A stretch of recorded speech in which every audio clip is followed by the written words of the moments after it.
Brexit solely responsible for fishing issues, says Carl Skint. Sign up for now and never miss the top politics stories again. Subscribe. When you subscribe, we will use the information you provide to send you these newsletters. Sometimes they'll include recommendations for other related newsletters or services. Our privacy notice explains more about how we use your data and your rights.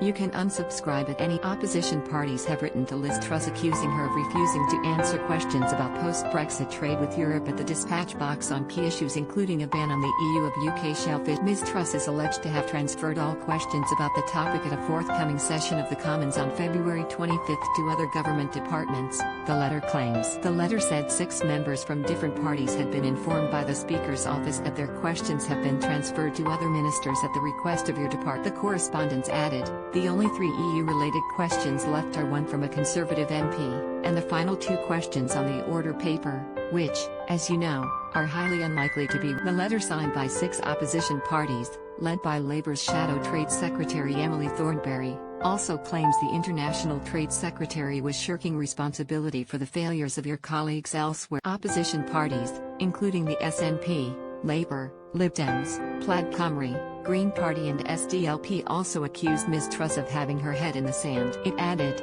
at a time when British exporters are crying out for the government to acknowledge and address the problems they are facing in the wake of Brexit, the Secretary of State for International Trade simply cannot put their head in the sand and pretend these issues are not. The parties went on to say to Ms Truss that there was no logical reason for you to refuse to answer questions about the UK's trading relationships with the EU, let alone inward investment in Northern. It continues, officials in your department, including those employed in European capitals, are working hard every day to help UK businesses with their trade and investment activity and to resolve their export problems, and the least they all deserve is a Secretary of State prepared to answer questions about that work in Parliament. Most extraordinary of all, you are refusing to answer questions about the serious crisis affecting UK shellfish and fish exporters, and about the future of inward investment in Northern. Trending. Drew Hendry MP, the SNP's international trade spokesman, said, throughout the entire Brexit process the Tory government has shamefully ducked and dodged scrutiny at every opportunity. Rather than owning up to the Brexit mess they have created, the Tories are now intent on avoiding any accountability for their Brexit plans, which has delivered a hammer blow to businesses,